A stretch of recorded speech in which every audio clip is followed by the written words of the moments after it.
So we're gonna have to address that. Alright though, back in Peach's castle, which is on top of Bowser's castle, which you can't really tell because Bowser's castle is a overwhelming presence, as it were. Hey Twink, how would you feel about sneaking out of here again? You've gotten so bold, Princess Peach. Yeah, that's funny. Oh, I am delicate. I'm behaving like a delicate princess. Okay, I don't know what's going on there. I guess they just really wanted to be funny with the dialogue out of nowhere, which is fine that they poke fun at themselves, you know. It's also good that we get the abridged fireplace transition, because yeah, you need to get used to that. Okay, so for this Peach segment, before we go back to the second floor, I think it's the second floor, or the first floor, I don't know. Let's head over here just to double check in case I missed any items to put in the treasure chest, as it were. So, yeah, you could put something in here, and then... Well, wait, didn't we already do this? Oh, I guess when you don't have any items... Yeah, we don't have any items, that's why I got the dialogue again. Alright, I was just making I was just double checking, because we are about to get another item to put in the chest, actually. So you want to head down here, and you want to head to the door on the west. Do watch out for the flashlight guards, though. They can be pesky. So we're going to head over here. There's nothing really extra that we can do prior to this. So, yeah. We walk into here, and we got this Koopa Patrol. It's Princess Peach! How'd you get up? King Bowser's really gonna flip his wig if we don't take her back to her room. Now hang on just a second there, Mr. Wise Guy. Get a grip on something, okay? No need to panic. She can't get out of the castle anyway. And besides, what do you think about asking Princess Peach to participate in our little game over here? She'd be ideal and we need a third person. Third person perspective? That's random. Yeah, you might be onto something. Okay, let's do it. Princess Peach, have you been listening? Come this way now. We won't tell King Bowser about your escape if you help us with this little game that we're playing over here. We're set up right over here. And I'm just going to let you guys know I'm probably not going to need it, but it's better to have it and not need it than to need it and not have it. Because by completing this quiz and getting every answer correctly, you will get a one-time prize that can be really useful to you. But even if you don't win the quiz, you'll still get an item, a key item that you need to progress through the story, so don't worry about that. Yeah, let's get it in here. I'm going to ask you 10 questions, and if your tester gets the most right, is the winner. Press that A button when you think you know the answer. Okay, folks. The winner will get a gorgeous, fabulous prize. Good luck to all of you. Oh, and I gotta tell you, we're also giving prizes just for participating. So everybody will be a winner. That's just the kind of show we are. Ready? Question 1. What's the name of the boss inside the volcano on Lava Lava Island? We know this. It's Lava Piranha. That's because we tattled him. Let's go on to the next question. Question 2. Where did Master Hufflepuff imprison the Star Spirit? Flower fields? Oh, that's interesting. How do we even know about Hufflepuff and such? Oh, okay, next. Question 3. What is the name of the scary round monster in Dry Ruins? Princess Peach. Chomp? Technically Stone Chomps, but okay. You still got a chance to make a comeback. Question 4. How would you get to Flower Fields? Right, Princess Peach. Past the Flower Gate. Right? I'm just assuming. It's still anyone's game. Okay, question 5. What's the name of the person that King Bowser really loves? Himself? Kammy Koopa? We'll answer Princess Peach, and that's somehow correct. I guess he doesn't like Kammy Koopa very much. Question 6. What thing is most deeply related to flower fields? Gee, could it be a flower? Jesus. This next question is an easy one, folks. Question 7. What's the name of the most admirable, invincible, just downright cool guy around? The Koopa Brothers? I'm gonna say Bowser because This is Bowser's Quiz Show, so of course. Think carefully now. Question number 8. What's the name of the ghosts who live in around Forever Forest? Abu? Use your memory on this one. Question 9. What's the name of the area just to the south of the post office in Toad Town? The Flower Garden? Okay, there's a lot of hints to the next chapter. Maybe you guys watching should pay attention. Question 8. Where is Peach's castle now? On Bowser's Castle. Farthest Shiver City. That's a chapter 7 hint. Wow. Okay, so as you might have guessed, the idea is you let the Koopa Trolls answer those questions that you probably don't know the answer to, and they will give the correct answers. So that is how you get your information for Chapter 6. But if you're playing the game using a strategy guide or whatever, if you're replaying the game or you're using a strategy guide, you can get all the answers correct, and you will get a free Jam and Jelly for that. Which is a very good item. It's an item you can't buy. So any that you can find, yeah, you want to cherish that. I'm just saying. Yeah, I'm just saying. Princess Peach, I almost forgot. Here's your prize for participating. A Sneaky Parasol. So the Sneaky Parasol lets you transform into something, which sadly is only used in one Peach segment, and it's going to be the segment after Chapter 6. So we're going to have to wait on that, but I think we're fine. So, yeah, that pretty much wraps up that Peach segment. I would say that the Peach segment with the cape is the longest one, obviously. This one is probably the second longest, or maybe no, it might be the third longest, to be honest. I think the one after this could be the second longest, since it's pretty much the last one. You'll see why I'm saying that. So yeah, Bowser tries to get in on the action. He catches Princess Peach. You know what's going to happen at this point. I'm not going to bore you with the details because I feel like I kind of overindulged in reading dialogue last episode. Although even then, I think last episode might be one of the longer ones after edits. I wouldn't be surprised if that was over an hour. Oh, woe is me, my beautiful treasure. And of course, Miss Star has to remind him that no treasure in the world is more valuable than life. But Colorado's an archaeologist. It's kind of hard to get that out of his mind, you know? So, yeah, Miss Star just calms everybody down. That's very nice. So yeah, at this point, you're informed that you've saved most of the Star Spirit at this point. 5 of the 7, only a couple left to go. She formally introduces herself, grants you the power, so on and so forth. I already explained it earlier, but yeah. Smooch costs 3 star points and restores your HP by 20. It can be useful in a pinch. But for 3 star points, what you can do is you can do Starstorm followed up by Refresh. And Refresh isn't that useful at this point in the game because it's only 5 HP, 5 flower points. But you're using it in combination with the Starfish. In combination with an attack. So it's kind of like double dip strategies. At any rate, our business on Lava Lava Island in general is pretty much coming to a close. Our stats are looking good. Now? Yes! Now we can talk to this Yoshi and we can give him one of our hot shrooms. Honestly, I'm going to ask for 2. And you get a melon which restores 15 HP. Which actually isn't a bad trade because the hot shroom is 15 HP and 5 flower points. You want to do 2 though because 2 of these will be helpful for recipes with Tasty.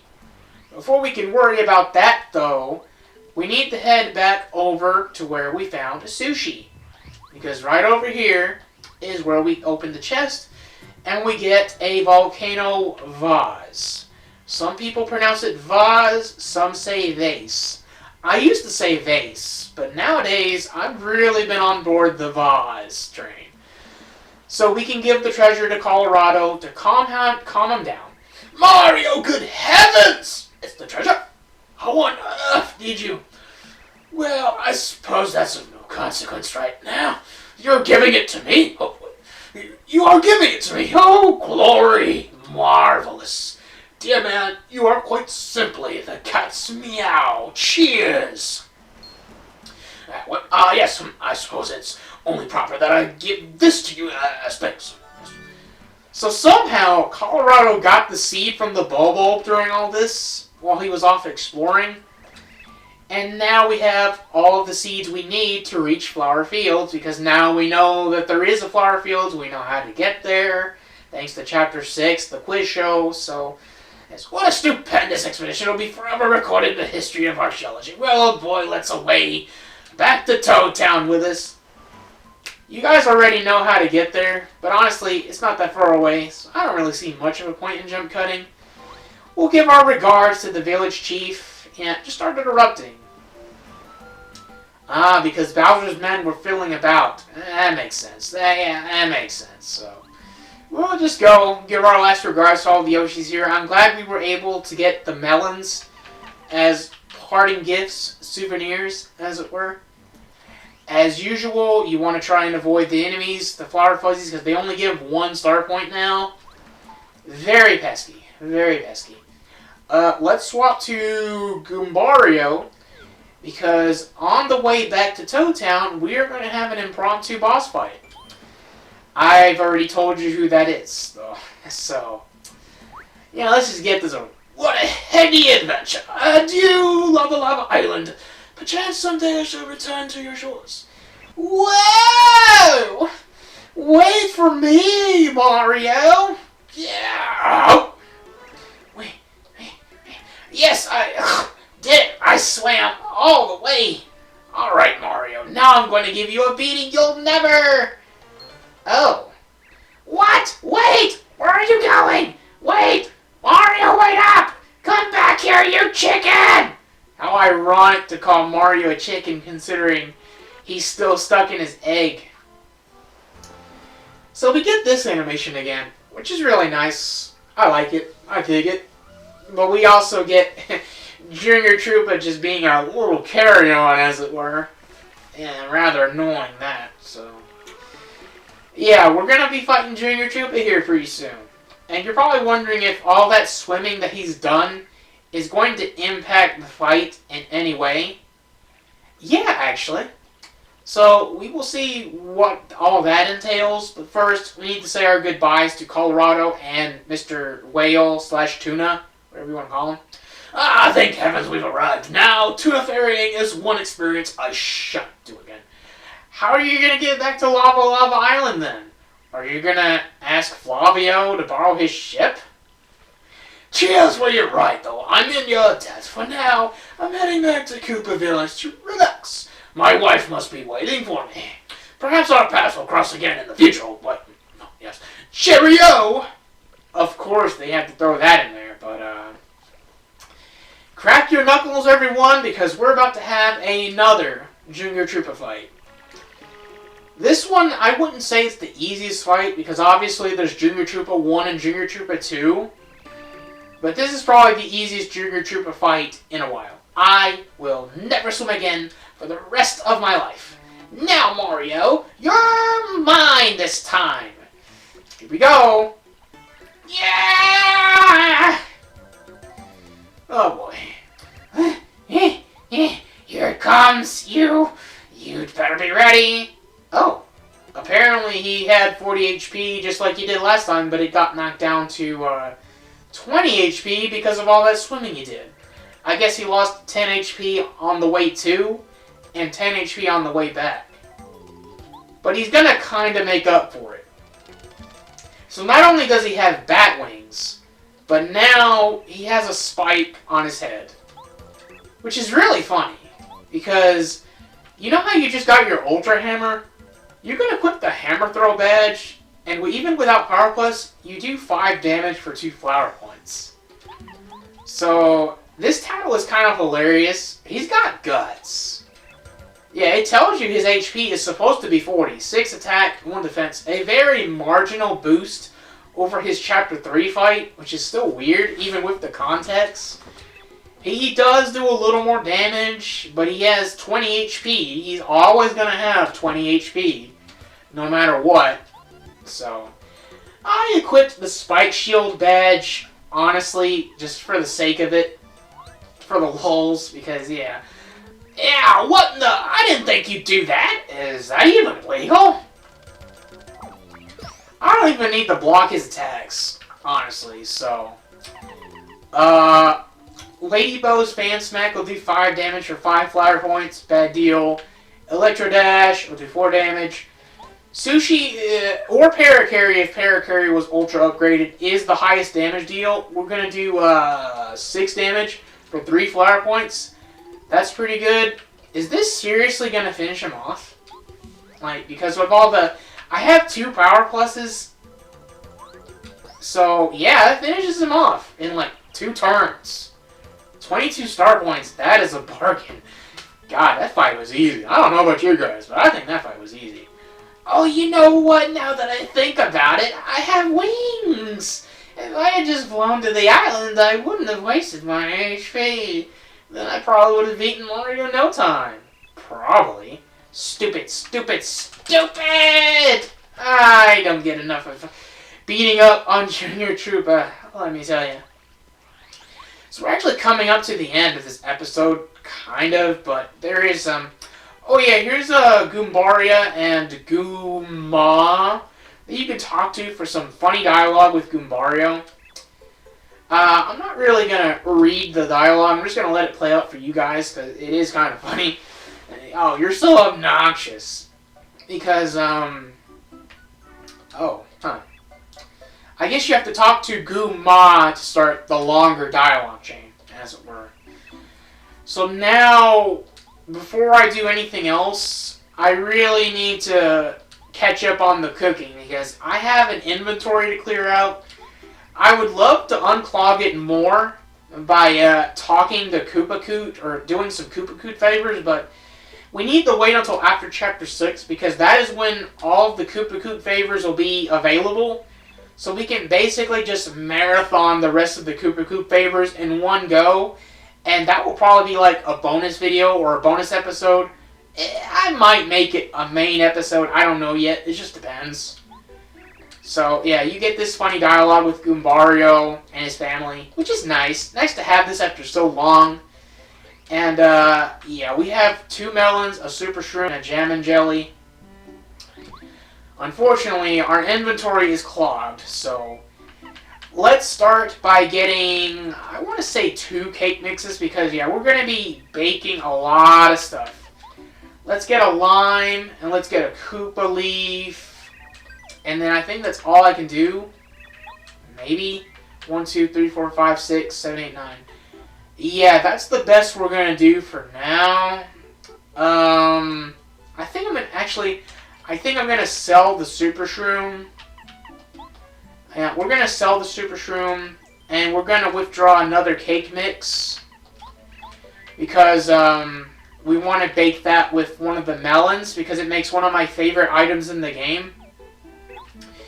Alright, so with all this in tow, let's go ahead and head east, and let's do some cooking. Why not? Get this out of the way. So first, we're going to get a melon. Just 1 melon, and we're gonna cook it with a cake mix. And since this melon was given to us by a Yoshi, by cooking a melon in a cake mix, you get one of my favorite items in the game, a Yoshi cookie, which restores 15 HP and 15 flower points. Very solid. I don't want to use that right now. I kind of want to hold on to it.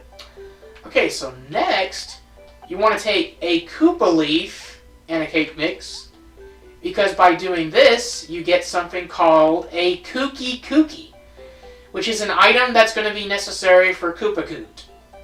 So, yeah, another item for storage. But at least you're converting 2 items to 1, so that's automatically 2 more slots. We made lemon candy a few episodes ago, but now we can make lime candy, which actually could be good, believe it or not. I've tried a lime-flavored Jolly Ranchers before, and they're surprisingly good. So, I don't know. A lime candy could be pretty good. 20 flower point recovery is pretty good too, but I'm most likely going to sell that. Alright, now you want to give Tasty just a melon, nothing else. Just give her a melon, and with just the melon, she should be able to make something called a special shake. There we go. Also restores 20 flower points. We're going to store this for cooking later on as well. And, okay. So, we're looking pretty good. We're not going to cook.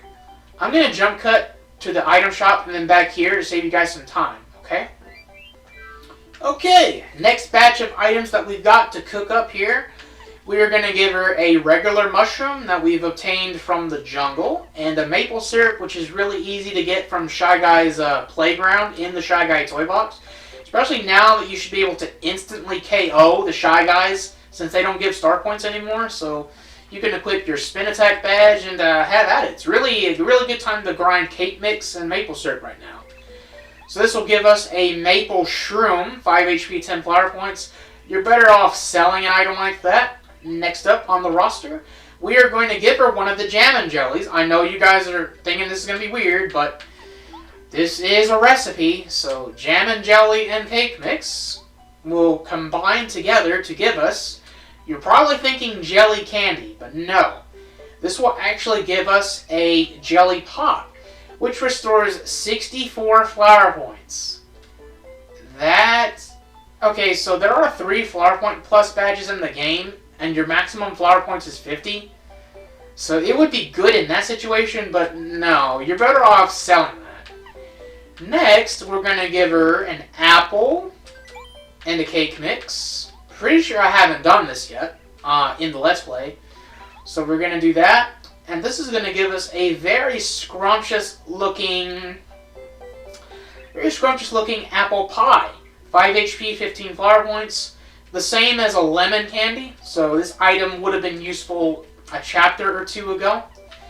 We're going to give her one of our freshly obtained coconuts and a cake mix, because by doing this, this will be able to make a Cocoa Pop. It is worth mentioning, and I made this mistake in another playthrough. There's an item called the Coconut Bomb that you can make with a fire flower and a coconut.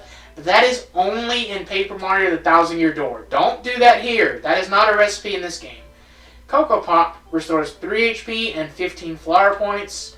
Again, you're better off selling that, especially because you can get cake mix and coconuts for free. Alright, and last for this batch, we're going to give her a cake mix and a Goom Nut. You can also give her an egg. The Goom Nut specifically isn't required here. And this combination will give you a big cookie. Restores 20 flower points. This is still useful for this point in the game, so I may actually hold on to this. Alright, I'm going to jump cut to the back here to see if there's any more items to cook. Okay. Alright, this is going to be the last batch because I don't really have any other items to cook at this point. So let's get something obvious out of the way. Let's give her a honey syrup and a super shroom first. This will obviously give us something called a honey super, or super honey? No, it has to be honey super. Yeah, it's honey super. 10 HP, 5 power points. Again, you're better off selling it than using it because it actually sells for a solid amount. Next, let's give her a Volt Shroom and a cake mix because this will give us something called an Electro Pop. I wouldn't be surprised if a Thunder Rage could work as well, but Thunder Rage is actually useful, so I wouldn't do that. This restores 15 flower points. I'd say it's a little below our standards for Chapter 6 coming up. Let's give her a Strange Leaf and a cake mix. You're probably wondering what this is going to make. This is going to make a strange cake. No, that's actually what the item is called. It makes a strange cake. Can electrify Mario, turn him invisible, or make him fall asleep. I would just sell the item, to be honest.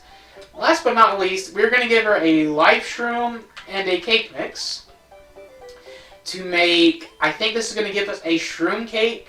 If not a shroom cake, then shroom, sweet shroom, I think. One of those. Okay, we get a sweet shroom. 30 HP, 20 flower points. Okay, that ain't bad. So the shroom cake, I think that's cake mix in either a mushroom or a super shroom. So we'll address that when we can. Alright, so we still got some more side stuff. We have a lot of coins that they're selling items to cook, so let's go ahead and buy the HP Plus, get that out of the way.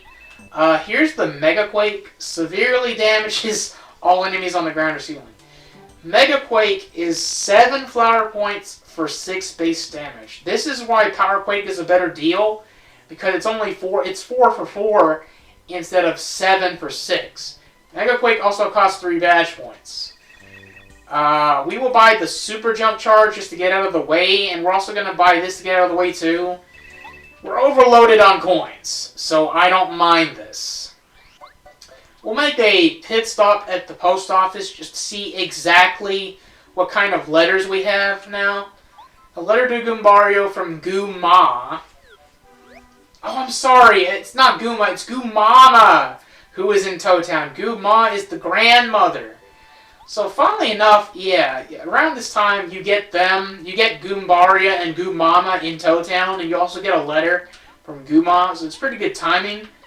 A letter to Bombette from Bruce, who's really in love with Bombette. Bombette, you must return to me! So yeah, they'll be in Koopa Village. We'll actually address that during the Koopa Koot stuff. A letter to Bo from Bootler. It's adorable. Bootler misses her and worries about her dearly. It's nice. You know, it's charming. A letter to Watt from Fuzzipede. Oh, God.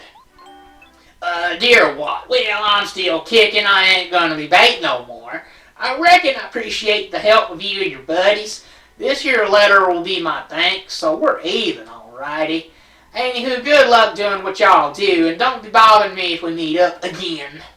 I like how they spell again as again. So, wait, hold up. No letters for sushi yet? Huh. Apparently you don't get any letters for sushi right now. Okay, well. We do want to swap the sushi, though. There's something important coming up here. So we're going to head west to this area over here. So first of all... Okay, we already got that star piece. That's good. But here's a dock. What we can do is we can head over here to the west, to this dock, and we get this star piece. More importantly, though, there is a warp pipe over here. And if we go down this warp pipe, this will take us to a fairly out-of-the-way upgrade block, I would say. So with this upgrade block, I would say go ahead and upgrade Goombario. Because it's nice to have the 6+6 damage and all that stuff, obviously. And there is another boss fight in the sewer. I don't know if I'm going to do that now. I think I'm going to save it, to be honest. So yeah, there's another boss fight in the sewer. We're going to want to put that off, though. But I do want to at least get the upgrade block out of the way. We still need to upgrade Parakarry and Watt. So that implies there are still 2 blocks we can get before we start messing with Chapter 6 and such. So we are going to the sewer, but I don't think I'm going to take on the boss. But now we want Parakarry in the party, and we actually want to talk to Rusty. We haven't talked to him in a while. Curses, Mario! A Shy Guy stole my dictionary 2 chapters ago. Please get it back from him. I'm losing IQ points. First, let's give him the dictionary, of course. My dictionary. Yeah, we get a star piece for that. But also, we got that letter in Lava Lava Island that we can give to Rusty for another... Yeah, it's from Lava Lava Island. Sure is. So, we can get another star piece for that. Hold up. And he goes on and on and on, blah, blah, blah. So, let's give him the mystery note. This is how you figure out the pattern to the green station with all those blocks, but it's whatever. So we just got 2 star pieces from that really easily. And let's also go ahead and knock out checking up on old Lou. Because, yeah, he's on top of a metal block now. Boy, hanging out way up high sure was nice. Such a great view and everything. Never mind. See, that's a cool hammer you got there. I bet you can even beat up enemies with hard shells now. Yeah, it can do some good damage to hard shell enemies now.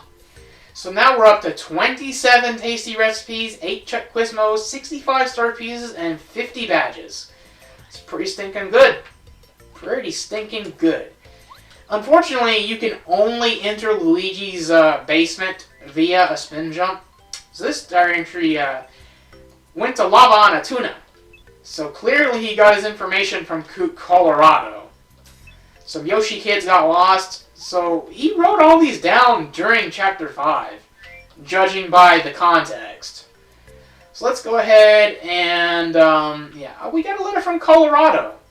How are you? Been smashing, I trust. I'd just like to thank you for helping with that nasty volcano business. Of course, I'm sure you're well aware of my own heroic role in the final fracas. Guess what? I've lately worried about my dear wife. I hope how she must worry about me as I brave danger. Perhaps it's time I returned home for a while. Feel free to stop by for a spot of tea. So yeah, Colorado's actually going to be on his way back to his house in Koopa Village. We'll actually check up on him after Chapter 6, because that is also... So, yeah, before we do the sewer though, I guess you guys at least want to see what happens when we give Minty the final seed, as it were. So yeah, this is how we know we need 4 seeds. God, if you didn't get it by now, that would be some crazy backtracking you'd have to do. So yeah, let's go ahead and plant the last seed. There's Colorado right there, by the way. I wonder why he's all the way over there. But again, we'll worry about that after Chapter 6. So now the gate to Flower Field is unlocked, but that's going to have to wait until next time on Let's Play Paper Mario. But we're not ending the... Calm down, guys. We're not ending the episode quite yet. I already told you. We're going back to the sewer. Chill. We're going to chill in the dank Toad Town sewers for a little bit before we move on to the next episode. God. Yeah, we could definitely probably use at least 1 or 2 more items. We'll be good for now. We'll be good for now. At any rate, we want to head west, because now we can break this block and see what lies behind this door. Funnily enough, there was a snowman doll here that I completely forgot about. That would have been useful, but there's a reason I wanted to put this off until after Chapter 5. So, let's head west here. Yeah, this is exactly where we want to be. We head to this area, and this is where we can find the Power Smash badge. It's nowhere near as useful as the Power Jump badge, but we do have the Ultra Hammer, so it is 8 damage without Power Plus for only 2 flower points. That's pretty good. Now we want to head down this pipe, because not only is there a Buzzy Beetle here for some reason, but we also want to hit these blocks, because there's another upgrade block here. Yes. And this is exactly what we want. Now I want to upgrade Parakarry. Just because Parakarry has done a lot of good for us over the playthrough. You know, delivering the letters and whatnot. So let's upgrade him so we can get a 7 damage shell time, I think. So let's get out of here. There's one more upgrade block we can get now before we move on. And that one is most likely going to go to Watt, as it were.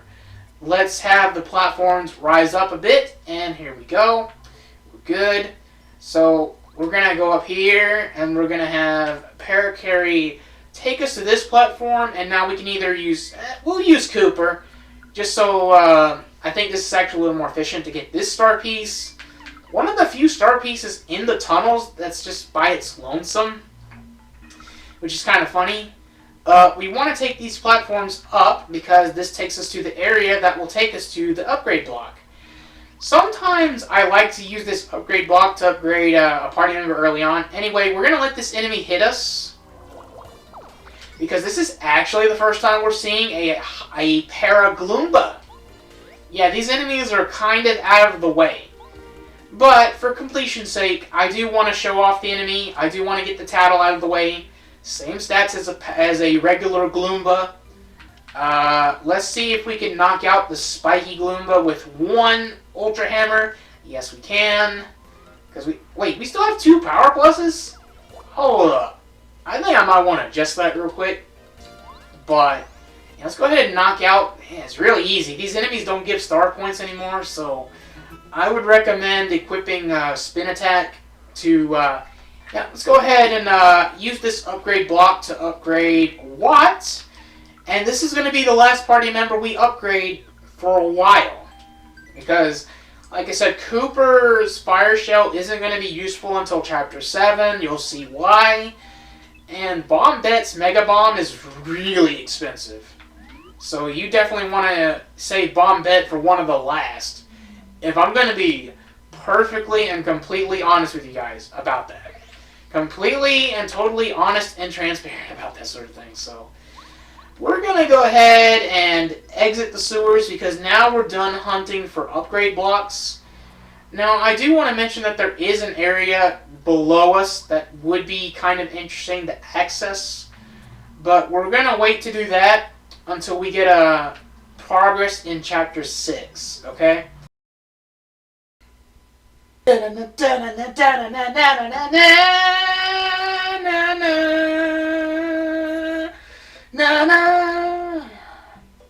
Welcome back to Let's Play Paper Mario. Last time we finished off Chapter 5. Things sure did get hot. Also, I apologize that the last episode actually technically had to be split because it wound up being almost an hour and a half. So, instead of it being a 2-episode chapter, it was a 3-episode chapter. Hopefully that's not going to happen this time as we enter the Flower Gate to start off Chapter 6. There's a lot to talk about with this chapter. First of all, look at that big hunk of whatever that is. I don't know what that is. Actually, I do know what it is, but when I first played the game, Dark Days and Flower Fields, I didn't know what to expect from a silhouette like that from a boss. But welcome to Flower Fields proper. What? Who? Now who might that be? Up here, son. They call me the wise Wisterwood. I am the oldest tree here in Flower Fields, the land of trees, flowers, grasses, and plants. And you must be Mario. I've heard a lot about you, son. You're trying your best to save the Star Spirits and the rest of your world, aren't you? Very noble. If that is true, then your arrival means a Star Spirit is here in our land. I would help you in your quest, but alas, I cannot right now. Flower Fields is in trouble. A creature named Huff and Puff and his followers invaded our fair land not long ago. These creatures brought clouds to our sunny sky. It has been dark and cloudy ever since. The sun doesn't even bother to rise in the sky anymore. We are all weak and fading. Oh, I remember something. The rumor is that Huff and Puff is holding someone captive. Of course, it must be the Star Spirit that you're searching for. Oh ho, you're going to defeat the wicked Huff and Puff then? Well, that would make the wishes of Flower Fields come true. But it is not that easy. Huff and Puff is up in the sky on what we call the Cloudy Climb. There's no way up there now. Well, you might be able to reach it if you find a magical bean or something that grows high. Now, wait a minute. I think there is a flower that has a magical bean somewhere. I believe her name is Petunia. Perhaps she is off to the east. It would not hurt to go visit her and ask about it. The other flowers and bulbs around here might have some useful information as well. I would say talk to everyone. A golden rule in RPGs, usually. So welcome to Flower Fields, which, depending on which Paper Mario fan you ask, could be the worst area in the game, or honestly probably like mid-tier at best. But anyways, if you trigger this hedge over here, you'll get an item called a Stinky Herb.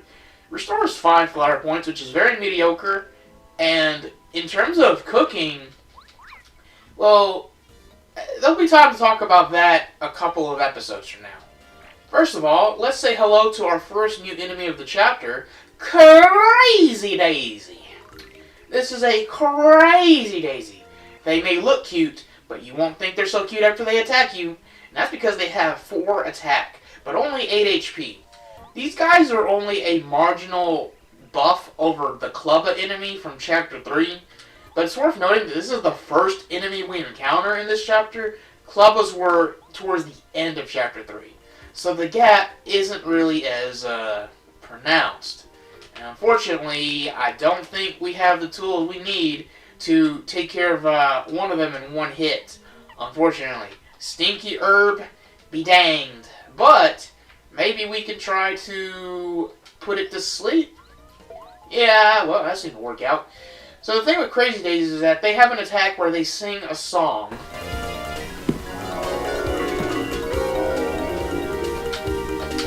Which is very hard to block. So, more likely than not, you're going to take about 4 damage. It is also at this point that I kind of wish I had regular Quake Hammer instead of Power Quake because of the flower point differential. But, since the other Daisy is asleep, maybe it's a conflict of interest. Maybe we don't need to bother with that. Now that we've tattled the Crazy Daisy, the other enemy in this screen, we don't need to tattle because it's actually an enemy that we tattled all the way back in Chapter 3. That is the second time that I mentioned Chapter 3 already, and we're just started on this this chapter. I want to show off Parakarry's group focus, which is just another prayer, but, well, there you go. Now that we've gotten that taken care of, let's go ahead and finish off this Daisy with a regular hammer attack. The other enemy in question is the Bizap enemy from Chapter 3, the bee. So I could technically cut the fight since we've already seen the enemy, but now we're seeing the enemy in the original context. And in the original context, you will have the Super Boots by now.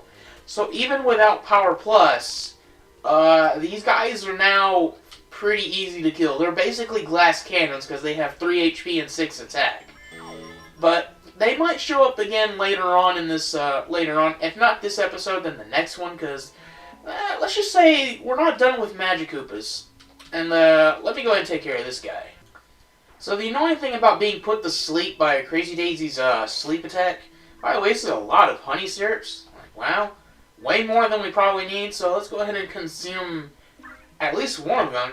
Anyway, you'll see these 3 trees, right? You want to hit middle, right, and then left, which gets you the Happy Flower badge. So yeah, I would say that that's one of the more obscure badges in the game. But you want to head east because, well, you hear the music, right? Yeah, things are getting tense. Also, get this star panel, make sure. And we've got a mole problem to deal with. But first, hit this tree and grab at least 1 red berry. Actually, you may want to grab 2, believe it or not. And let's go ahead and talk to this Petunia over here. And I'm not even going to bother doing noise here. Basically, Petunia has a sad tale that ever since the sun went away, she's begun to droop. And without the sun, the whole world seems sad. And for a plant, I have to imagine that the sun is a lot more important for them than, say, a human being, where the sun is the sun is good. It's a very good source of vitamin D, and it's good for your skin in moderate doses. But imagine that, but probably 10 times more necessary for a plant because of chlorophyll and photosynthesis and all that other stuff, Yeah, so say hello to this jerk, this troublemaker, and this wicked creature. That guy's my favorite. So yeah, what we got here is a problem with a bunch of Monty Mole enemies. You may remember the Monty Moles from not just Super Mario World, but Chapter 2 in Mount Rugged, where they only had 3 HP and 2 attack. Well, things have changed. And before we start a fight with one of these guys, I'm actually going to remove all of these badges right here because I want to equip the Hammer Throw badge. Because I want to show off some obscure trivia. It doesn't even matter if I get... Oh wow, I got all 4 of them on the first try. Okay, well, that might change things a little bit. You remember Monty Moles from Mount Rugged, don't you? These guys have 4 times the HP, but only 1 more attack. Which is very weird. And here's a fun fact that Goombario, for once, doesn't spoil, is that these Monty Moles actually have a weakness to Hammer Throw. What do I mean by this? Well, normally Hammer Throw would only deal the same damage as your base hammer, so without Power Plus and Ultra Hammer, Hammer Throw would do 6 damage. But with a Power Plus, it should be 7 damage, right? But it's 10 damage. Because for some reason, the Monty Moles here have a +3 weakness to Hammer Throw. I don't know why this is, but this is definitely to our benefit. At any rate, Kooper's Power Shell is a little on the weak side at 3 damage, but it should be very solid here, especially considering that, well, we are close to a level up, so I would say the issue isn't going to be all that big. Actually, this might be a great time to show off Dizzy Shell, matter of fact, if I can get it maxed out, which I can. Look at that. However, these guys don't stay dizzy for very long. That's fine. So I can Power Quake for 4 flower points for 5 damage, or a Power Shell for 3 flower points for 3 damage. Yeah. This is the better deal. So we're going to do a Power Quake here. And since they are still dizzy, I don't even think I have to fully charge it, but I just like fully charging Cooper's shell attacks because there's a certain satisfaction to it. Unfortunately, we aren't going to level up from this, but I think for safety's sake, I will do a refresh since we are going to level up eventually. You know? So there's 4 Monty Mole encounters. One has 4, one has 3, one has 2, and one just has 1. I'm surprised they give this much experience, though. I'm used to them only giving 2 experience by this point, so I don't know what to tell you. But if you're worried about leveling up when you reach this chapter, well, let's just say this chapter will have you covered as far as your level grinding needs are concerned. More on that in a little while. But until then, I need to try and find a fight that will get me to level up, so I need to try and find the triple mole fight. I wonder if this is it. No, this is 2. So this won't cover it. But I guess since these are all mandatory encounters, I guess I will leave it in. I don't know. So, when you're dealing with less than 4, I would say Lady Bow would be pretty good. Actually, this might be a great time to show off the other group focus animations. Just to jot those off the list, why not? But, yeah, these Monty Moles just have a lot of HP, so they're not exactly difficult. They're just kind of time-consuming to defeat. So there's Lady Bow's group focus animation. I'm not sure how many more we still have to show off. Oh yeah, I guess I could do Hammer Throw. For all the damage that'll do. But yeah, they have so much HP. They have as much HP as a Putrid Piranha. And they have about the same attack power too, funnily enough. So, yeah, it would just be better to leave in all these fights because they're mandatory. And we're going to level up from one of them. I don't know which one it's going to be because I can never keep track of which one is which. So, this one is probably the solo one. So, nah, there's no point in using Hammer Throw here because it's going to go down either way. And I'm not going to do a group focus either because that's just, delaying the inevitable. So it looks like we're going to be finishing things off with the triple Monty Mole fight, which is fine. We do get the maximum experience yield from this, though, since we're still at that level, which is level 15 for reference sake. Yeah, let's get the hammer on this one, though. Okay, so I think I want to bring out Watt so we can see Watt's group focus animation. Just for the sake of it. Just for sake. We are about to level up, so I'm probably going to use Starstorm anyway. So I think it all works out. I mean, we could use Chill Out, and then the Monty Moles would do no damage at all, but that would be kind of a waste of resources, no? And I don't know, maybe I should have brought a Life Shroom to this chapter or something, but I think we'll be just fine. In fact, I can just use another Starstorm. It's like, whatever. It's like, forget about it. Now I think about it, though, if they do 3 damage, how am I able to knock their attack down to 0? Do I still have Defend Plus on? No, I have 2 damage dodges, that's right. I completely forgot about that subplot. Alright, so let's do the Power Quake, and let's go ahead and level up. And, what are our badge points at, last I checked? I think we're only 1 off from the max? Yeah, we are. So let's go ahead and max out badge points.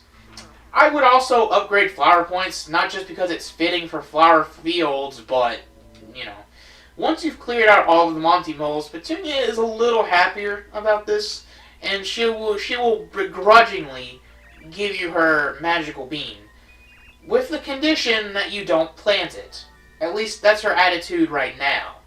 Will she change her mind on this later on in the Flowerfield storyline? That will remain to be seen. As a seed, it will always enjoy freedom. And that is true. When a plant is a seed, it's still mobile, But once the seed has been planted and it starts taking root, if you try to remove the plant from where it is, it's gonna die. Alright, plant's an interesting creature in the animal kingdom. Best option for that. So now that you have the red berry and the magical bean, let's head southwest and give this red plant a red berry, because that is how we get past the gatekeeper. And that's what it is. We also have another new enemy on the screen, though, so it's not all bad. It's not all bad. So let's swap back to Goombario. And, oh yeah, let's get rid of the hammer throw badge now, because we're never going to need it again for the rest of the playthrough. I'm pretty sure. Let's put back the 3... Oh yeah, we have max badge points now. What am I talking about? So... are you serious? I can have both of the Power Plus badges and all that stuff? Man, this is like Christmas. So I have both Power Pluses and both damage dodges. I Spy, Speedy Spin. Yeah, this is looking pretty good. I could also save a little bit and put all or nothing. That will boost your attack by 1, but if you fail, it goes all the way down to 0. It's a kind of a risk-return kind of situation, but I think it's fine. So I think at this point, the only group focus we haven't shown off yet is maybe Bombette. But you know what? I think we can save that for like Chapter 7 or something. You know, why burn out all of the animations in one go? I also want to equip Multi-Bounce for my sake. I wouldn't really recommend the badge for this chapter per se, it's just for my sake. Anyways, say hello to another new enemy, the Rough Puff. As you may have surmised, the Rough Puff may or may not be, oh yeah, it's spelled out, a henchman of Huff and Puff. 10 HP, which is less than the Monty Mole, but 4 attack power. So that balances out, and these enemies are always in the air. Unfortunately, you still only have your super boots instead of like ultra boots, for example, as if those exist. So this is a reason why I quit multi-mounts. It's pretty useful. Their attacks are a little tricky to block though, because they do like a flip that has like a very slight delay on how you should do it. I would do a status element, but we're probably going to knock it out right here, because now with 2 Power Plus badges, I mean, one of them is all or nothing, but it's still a Power Plus, as in it pluses your power, so that's what I'm calling it. Annoyingly enough, there's still more enemies on this screen, and another Stinky Herb for your perusal. So the reason I like equipping Multi-Bounce is because with Multi-Bounce and just 1 Power Plus, you can knock out a Bizap enemy in 1 attack, and you can also still deal damage to other higher HP enemies that might be on the map. Oh, before I forget, there is a star panel in front of the tree with the yellow berry. You do want to get a yellow berry, but you also want to get the star piece for future reference. Also, I want you guys to take note of how you get to all these places. Like, here's the crystal tree. Keep a note of how you get here, because this chapter has a lot of backtracking. And I don't want to have to make you guys suffer more than you have to. So, this is, what is her name? Posey, okay. With the long nose. I forget the name of the plant that she's based on, but I know that this is a real plant. I think I might have seen it once in my life before, but they aren't exactly the most common kind of flower in the world. So, yeah, much like, well actually, she just gives you the fertile soul right away. The thing about it is, we're not done with this spot. We're going to have to come back to this spot for a very annoying reason.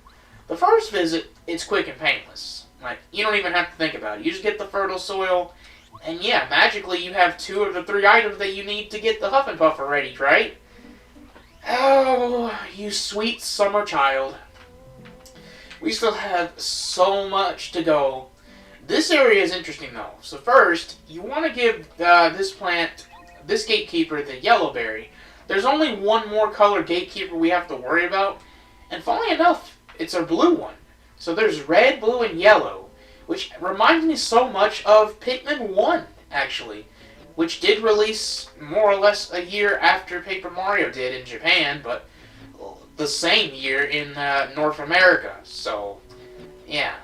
However, there's actually another enemy that you may run into here in the Flower Fields, and this enemy is a variant of the Crazy Days. They don't matter as much. So let's inch our way forward and behold the shiny, golden, amazing Daisy! If I can hit it with the other Daisy flanking it so much.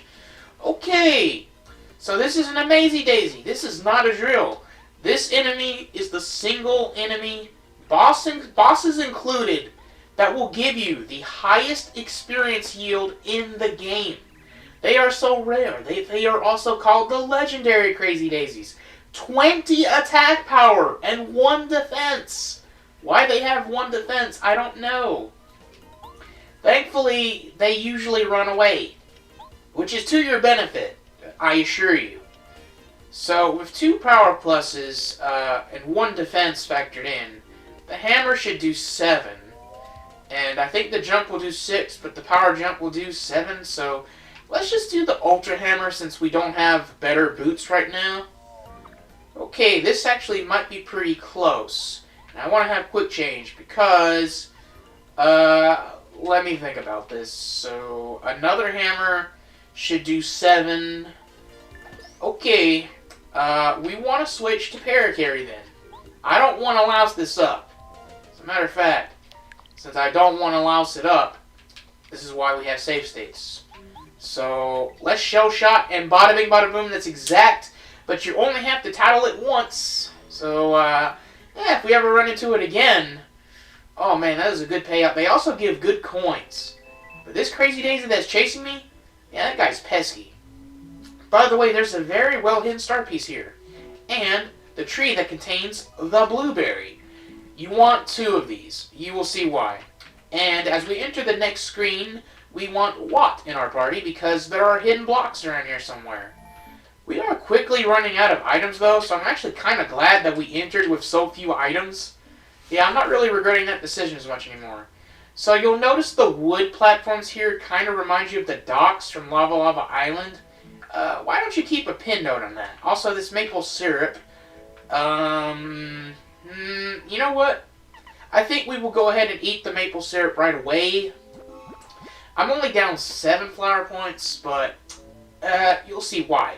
So say hello to the area with, I want to say her name is Lily, but hit this tree and you will get another well-hidden jam and jelly. But let's talk to her, and her name is Lily. I mean, I figured as much. She's obviously based on a lily pad. Lily pads like water, but apparently someone or something took the water stone. This is not Pokemon, so this water stone won't exactly evolve your Staryu into a Starmie, although that would be really neat. This water stone is basically the source of the water in flower fields, I would say. And Lily is hoping for a prince. She hopes for a prince, and instead she gets Mario, who looks like a plumber, and beggars can't be choosers. Oh, man. A beautiful, fragile flower. Yeah, right.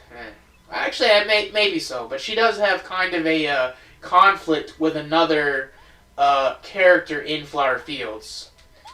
So far we haven't really had to backtrack that much. I mean, we've had to backtrack a little bit, but not that much. Oh yeah, since we have to go through this screen again anyway, let me try and get the star panel out of the way. Yeah, quite a few of those. It's a good thing I have I Spire. I might actually forget about some of these. It's pretty easy to forget about some of them. 5. That is set in stone. Okay, so now we want to head west to talk to the blue one, obviously my favorite, since blue is my favorite color. I do think that the shade of blue is a lot richer here than it is for the red and the yellow ones, though. I'm trying not to be too biased, and that Dizzy Dial we got can actually come in handy for a mandatory encounter coming up. But before that, we actually have another enemy encounter here, which I think I do want to knock out before the next encounter. If I get hit first, which can happen, so say hello to another classic throwback from the original Super Mario Brothers, the Spiny enemy. And these guys have 5 HP, 4 attack, and 3 defense. 3 defense is pretty conservative. That's less defense than the Spike Tops from the last chapter. They are a little more offensively oriented, and they have a little more HP, but if you have a Power Quake with at least 1 Power Plus, that's no problem. And with 2 Power Pluses, forget about it.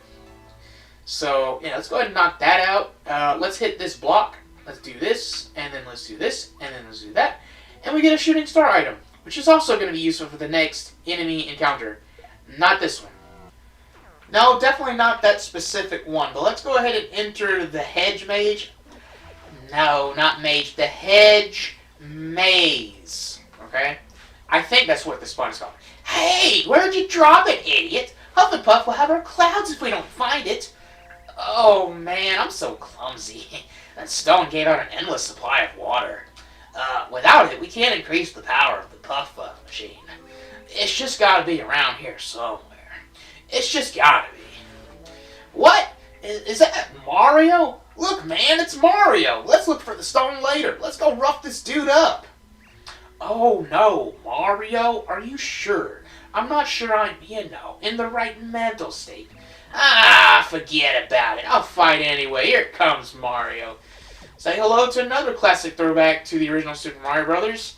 An enemy that competes with the Hammer Bro in terms of annoyance in that game. This is a Lakitu. They're also infamous for basically being the camera in Super Mario 64. That's nice. 12 HP, 3 attack, just like the Monty Moles, or the green Monty Moles, as it were. However, these guys can spawn Spinies, so they are at least a moderate increase over the Monty Mole. It seems like these Lakitus have been hassling you for your entire career, Mario. Goombario, you literally have no idea. So here's what we're gonna do. We're actually gonna double dip. Dizzy Dial and Shooting Star. Kinda wish I quit refund for this, but I assure you it's not gonna be that big of a deal. And we will use a Shooting Star here. I assure you guys, it's fine. It's fine. We have plenty. Look, you can buy Thunder Rages, and Thunder Rages are not that much weaker, okay? While we have this, wait, do I have Group Focus? No, I don't have Group Focus. I was thrown off by that. Power Jump does 8 damage, which is pretty good. And let's go ahead and finish off the Lakitu, which still gives 3 star points. I'm actually kind of amazed. So yeah, we get a solid 10 star points from that. So if we run into another Amazy Daisy, we will level up. So I might actually have to leave that fight in. Anyway, the solution to the hedge maze is actually very simple to figure out once you know what you're doing. And it's basically kind of a spiral, like an inward spiral that you're trying to do.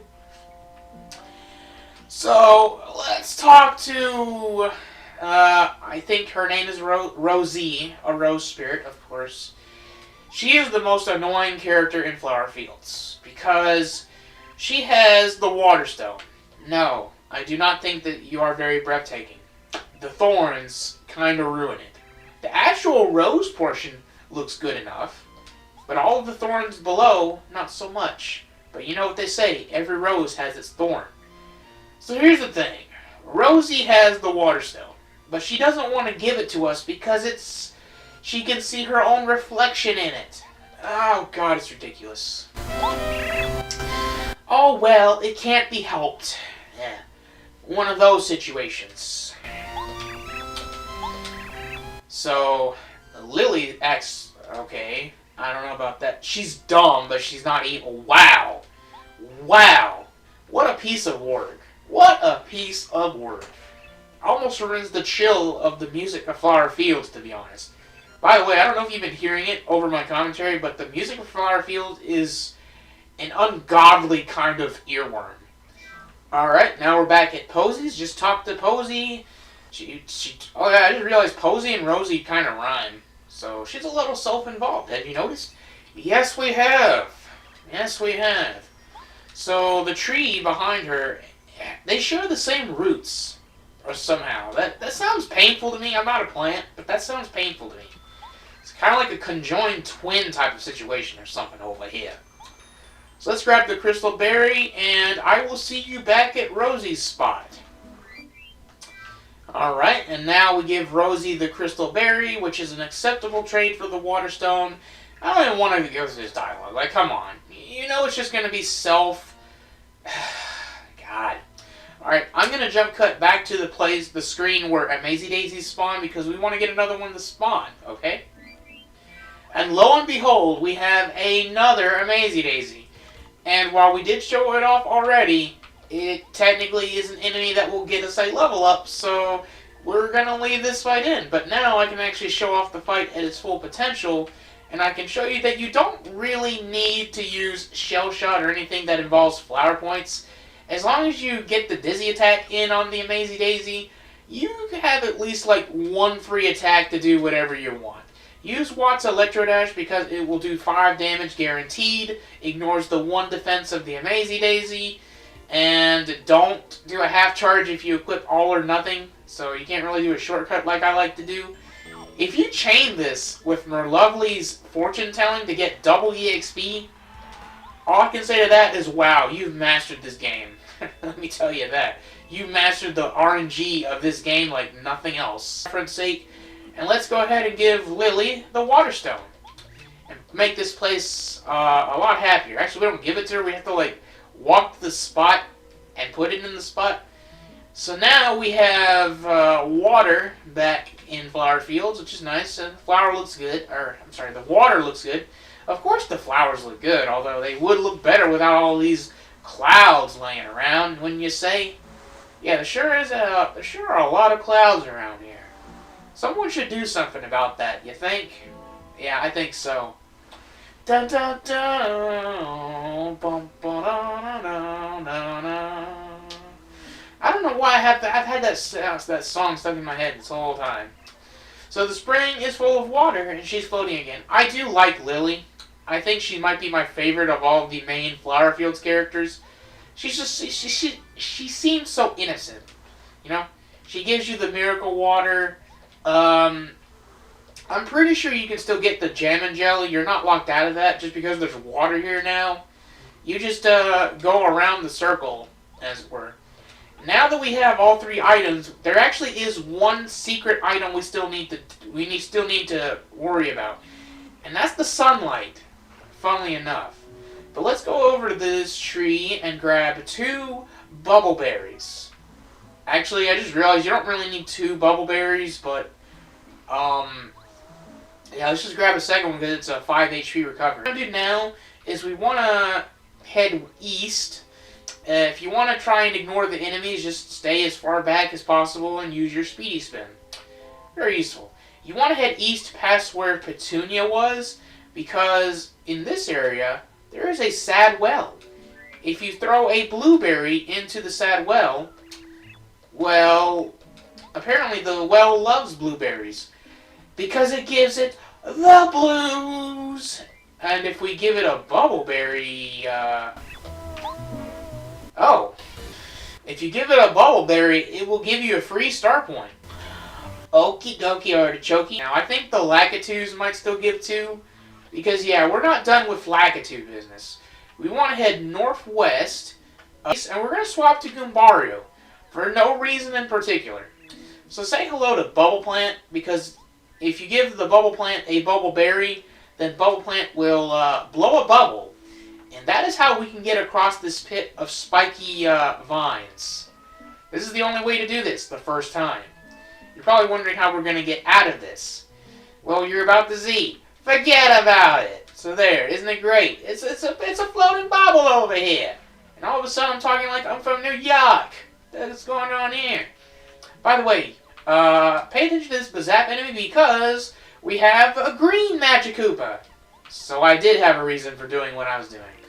This is a green Magikoopa.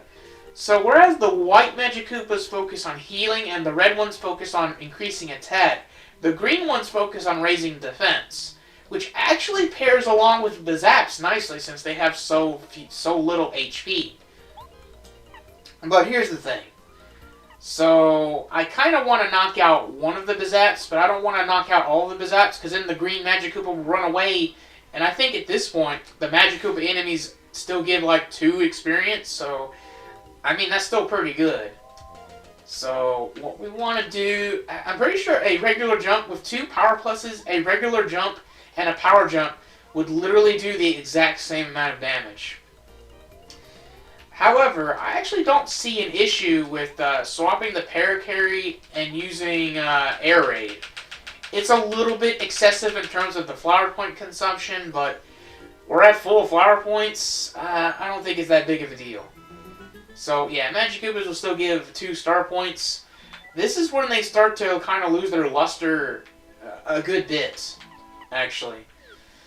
So let's backtrack here. Be mindful of falling into the thorns and get the star piece. That's fairly obvious to see, but if you come here before getting the Bulbaberry, you're not gonna know. And you're not gonna know.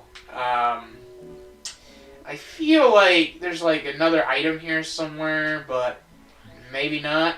Or maybe I'm just imagining things. So, yeah, let's head over here to the top of this area. You see there's another badge down there, and we can use Bombette. Keep Bombette in your party, by the way, because this isn't the last time we're going to be using her. Let's grab that Mega Smash over here, and then let's go to the west. And you'll notice the music change. Before we address that, let's take care of this boulder over here, because that'll make the stairs for this tower go down. And you might be wondering what kind of a tower this is. Well, you might be surprised to know. You might be surprised to know over here. So, let's go up the stairs and say hello to the sun. Hey, hello, I never thought anybody would come all the way up here. I'm the sun. No, that's not entirely true. I should say, I was the sun. The clouds that came out of the puff machine that Huff and Puff built. Those clouds keep me from climbing into the sky. I'm a complete failure as a sun. All of those flowers and plants in flower fields are suffering.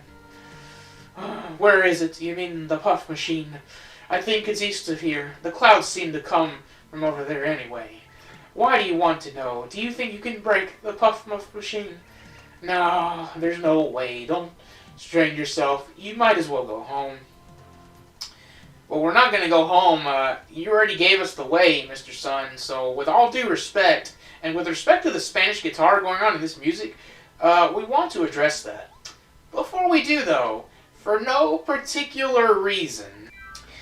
Alright, so let's head forward. You really don't need any other partner besides Goombario for what's about to come. So... Hey, hold up! Wait, man! Da da da! I was alluding to this music. Hey, man, I don't think we've ever met, have we? I mean, you're Mario, right? My name is Lucaster. No, it's Michael. No, oh, yeah, it's Spike. Yeah, I'm Spike. Well, whatever. Never mind. Look, I don't have a problem with you personally, but I've got orders from Huff and Puff. Sorry, man, but I have to give you a bit of a beatdown. Like I said, man, sorry. Did I sound cool? Yeah, totally cool. Here it comes, man. Oh, say hello to Lucaster, by the way.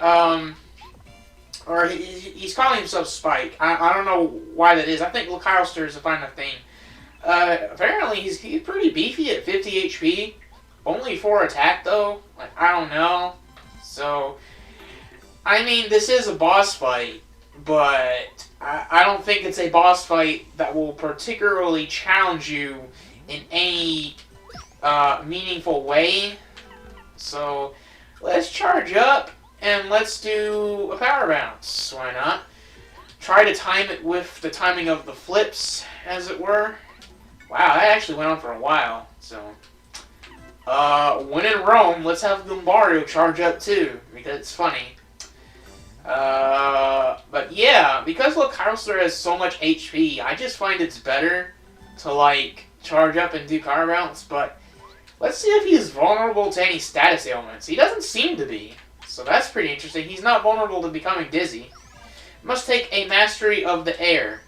Actually, we already won. Wow, that didn't take very long at all, and I did it. 12 star points. That's not a very good yield. Da da da! Man, you're tough as nails. I give up, man. Go on, do your worst. I'm not afraid of it. Do whatever you do to guys you've defeated. Firefly in the eye, power block. Wait. The good old girlfriend. Ah, no, like the Lulu. So, yeah, his girlfriend begs for mercy. Don't call me Lucaster. It's Spike, remember? I told you I changed my name last month. Forget about it. Come on now. Man, gee whiz, you're always embarrassing me like this. Although, for some reason, it makes me like you even more. I mean, what?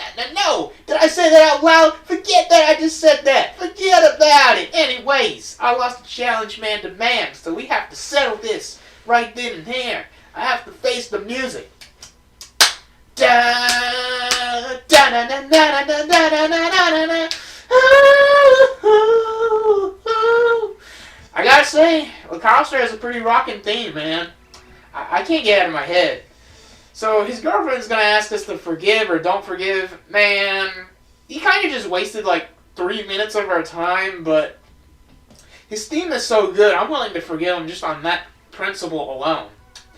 Ba-da-da-da-da, forgiving like a man. Forgiving like a boss that I am. Da-da-da-da-da-da. Stop calling me LaCoster. It's such a stupid name. My name is Spike, Spike, Spike.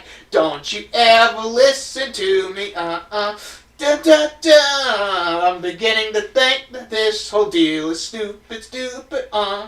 Was working for Huff and Puff to be part of something big. But I've been doing is picking some pointless fights here and there. Oh man, was not what I wanted in life. What I wanted was, hey man, I got a question. What in the world are you doing all this fighting for? Da-na-na-na-na. For world peace, man. World peace, huh? Isn't that a bit melodramatic? Da-na. Still, I must admit there's a certain manly charm to having such a noble purpose. But, yeah, that's the way to go. I'm going with you, man. Yeah!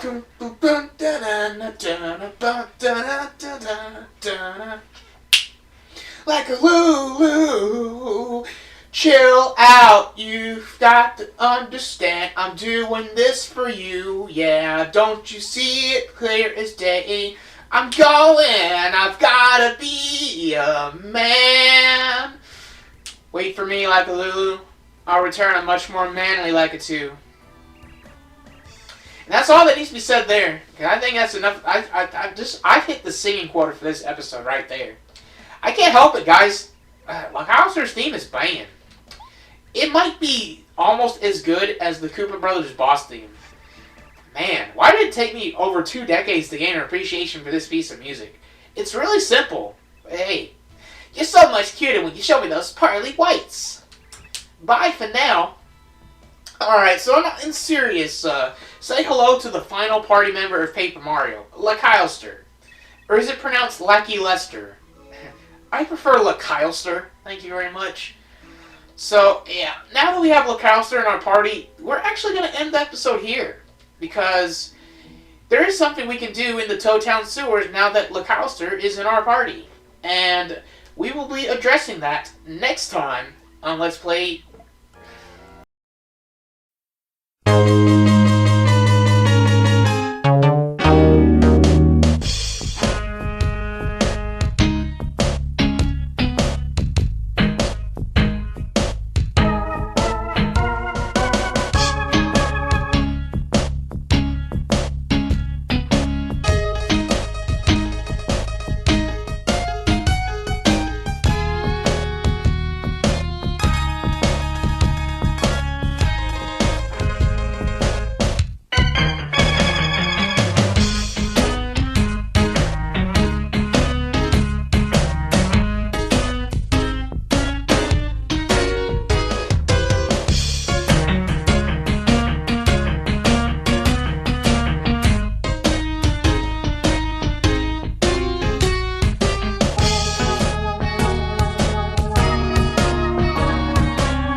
Well, before we finish off Flower Fields, it's important that we head down into the Toad Town sewer.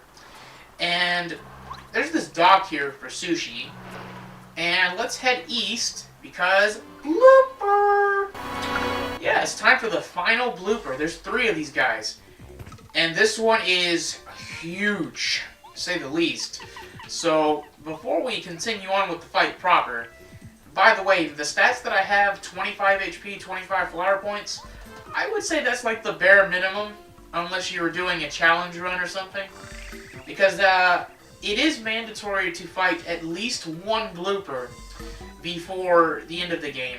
The other two bloopers are technically optional, but this blooper encounter here is mandatory because to get to Chapter 7, we do have to go through here, and you need the Ultra Boots either way, so it just happens to all work out. However, what's interesting to note is that the blooper encounters are sequential. So, while I did them in the order that I did, you could actually just not do the other two. So if you come to this point in the game, in story progression, you'll only have to fight the regular blooper, which at this point will be a complete and utter joke. As if it wasn't already kind of a joke when we did it, like, in the middle of chapter... I don't know if it was the middle of chapter 3, if it was after chapter 3. Either way, it was a joke. So, yeah. The super blooper is basically the culmination of all the bloopers up to this point. The charge power bounce strategy is pretty good here.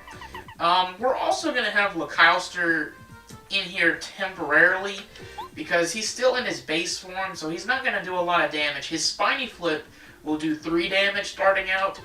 Spiny Surge is the kind of move, it's basically Power Shell, but it can target every single enemy on the screen. But it starts off only doing 2 damage. So what we're gonna do is we're gonna have him do his group focus animation just so it's, you know, shown off in the playthrough. So I don't forget to do it later. So at this point, I'm pretty sure the only party member that hasn't done group focus is Bombette. And we will have all the time in the world to do that at a later point. So, one of the Super Bloopers moves is to summon Baby Bloopers, which I think they have like 6 or 7 HP, so it's a great time to use Starstorm. Other than that, it's also a good time to use Parakarry's Air Raid, which I do want to see. Let's see if it's 6 HP or 7 HP. If it's 6 HP, then they're going to die here.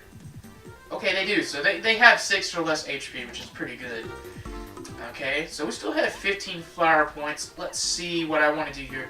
I could have used the Snowman Doll, because I guess we can save the Snowman Doll for Huff and Puff, because, yeah, it'll be pretty good there. Huff and Puff is immune to Thunder Rage, though. Probably worth mentioning that, so... let's go ahead and do a power jump. And I want to do that for a very specific reason, because the Super Blooper's other technique is to charge up a super attack that will do a lot of damage. But, I think this is actually going to be the first time in the playthrough that I'm going to show off Lady Bow's Out of Sight. It's recommended to use this against Tubba Blubba's Heart, but as you probably remember, I kind of destroyed that boss fight with a much more, headstrong tactic, as it were. Hey, it all worked out either way. When you use Out of Sight with Lady Bow, she will be unable to do anything the next turn. But Mario can still move, and as we know, Mario's the one with all the tools. I'm running a little low on flower points, but I don't think that's going to matter too much, because Super Blooper's down to 28 HP already, and he's going to get hit by Zap Tap. Nice. Oh, he's still at 27. So your biggest damage dealers will be Lady Bow or Goombario, especially with charge. So we're gonna... oh yeah! I just remembered this little gem. Fan Smack. 5 flower points for 10 damage. How can we say no? It'd be nice if Fan Smack actually made the enemy dizzy too, but... you take what you can get, I would say. Okay, so I think we basically won because now the Super Blooper is going to summon the babies again. Which, by the way, the reason I quit Zap Tap is actually for the babies because they work similar to the Jungle Fuzzies where they will latch onto you and they will take away 2 HP at a time. So, yeah. But the Zap Tap will do a little bit of damage to the Super Blooper if he decides to be smart and attack you directly, so that's cool. At any rate, we will go ahead and use Starstorm here because obviously before we go back to the flower fields, we can rest in the Toad House and recover everything. Alright, I think this will give around 20 star points because this is the strongest blooper. Wow, 24 star points, Not bad, not bad. Although we are going to have at least one Amazing Days encounter in this episode later on. This switch will activate a pipe that takes you to and from Yoshi's Island now, so that's pretty neat. If you didn't already do so, you can talk to the yellow Yoshi to give him tasty made food, which I don't have any to spare right now. This might actually be a pretty good time to try and see if I can store some items, though. Oh, I can check 16 more items. Thank God, dude. So we'll store the jam and jelly and the stinky herb for now. And, Snowman, yeah. Those should be pretty good items for the rest of Chapter 6, which I would say we're still technically in, to be honest with you guys. What do I have in storage? Because, yeah, after I'm done with Chapter 6, I'm gonna do an episode focused on Koopakoot. So we're gonna need all of the Koopakoot items, which it looks like I do. A coconut, nutty cake, tasty tonic, a lime, cookie, Koopasta, and that should be it. The deluxe feast I cooked a few episodes ago, 40 HP, 40 flower points. If you can't make something called a jelly ultra, which requires an ultra shroom and a jam and jelly, then the deluxe feast is the next best thing. Although sadly, Waka Bumps are also in limited supply, so. But I would say that there's you have potential to make more deluxe feasts, unless you already sold the Waka's Bumps for 64 coins a pop at the first Toad Town shop, which is also a valid strategy. I think you can hit Waka up to 10 times to get Waka Bumps, but don't quote me on the exact numbers, okay? So actually, yeah, we could have just healed at the Yoshi Island Toad House, because why not? You need Lacouster to go across that pit of spikes, and now we are officially in the area preceding the Ultra Boots. Try to avoid the enemies here, because most of the enemies you run into here are going to be Spinies, which at this point, I think they only give 1 star point. And, oh god, and I think there's also Dark Koopas to worry about as well, and Spike Tops. Most, if not all, of those enemies give 1 or less star point at this point. So let's hit both of the blocks, and this should be the Ultra Boots right here, ladies and gentlemen. Yep. And this will be the last upgrade for Mario in the game, counting tool upgrades and partners. Yep, this is it. And now we have something called the Tornado Jump, which is it's pretty nice. I won't lie, it is pretty nice.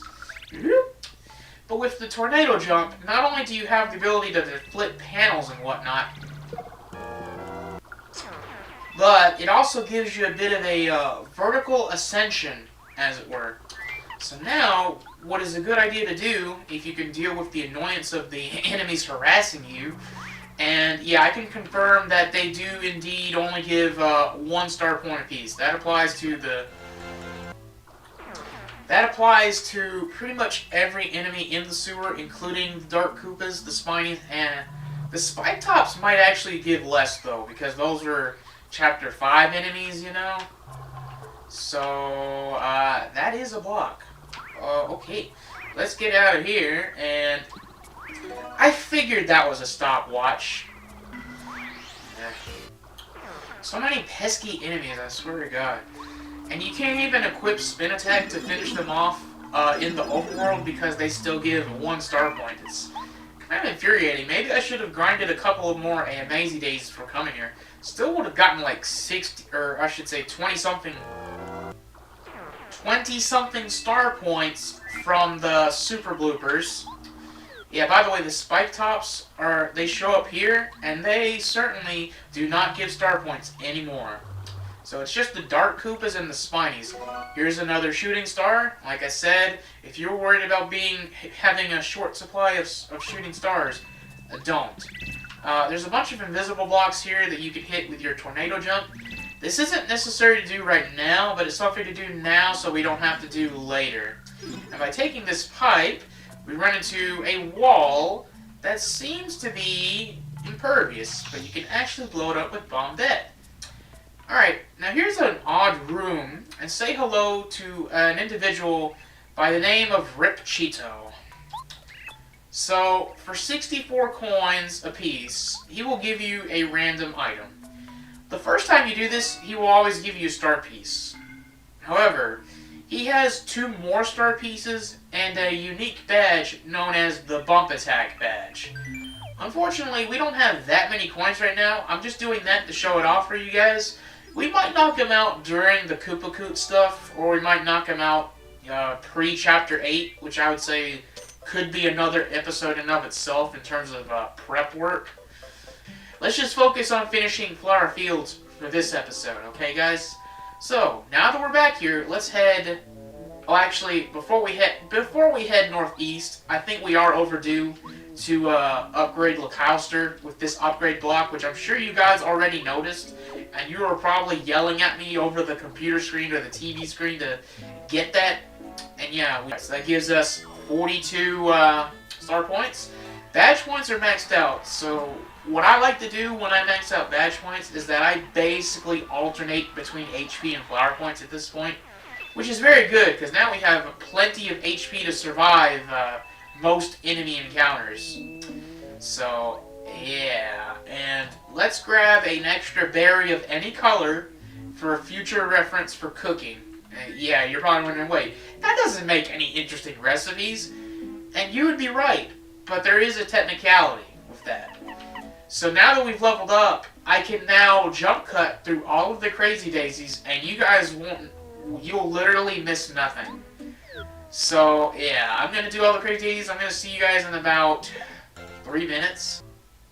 Alright, and that takes care of the whole Crazy Daisy epidemic for this screen.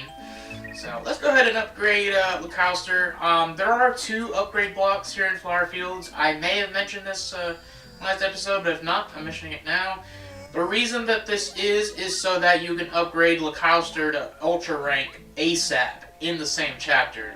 And this is really the only instance where a chapter has 2 upgrade blocks in it. All the other ones pretty much only... Well, with the exception of Dry Desert, because that's when the upgrade blocks are introduced, you see? So that makes sense there.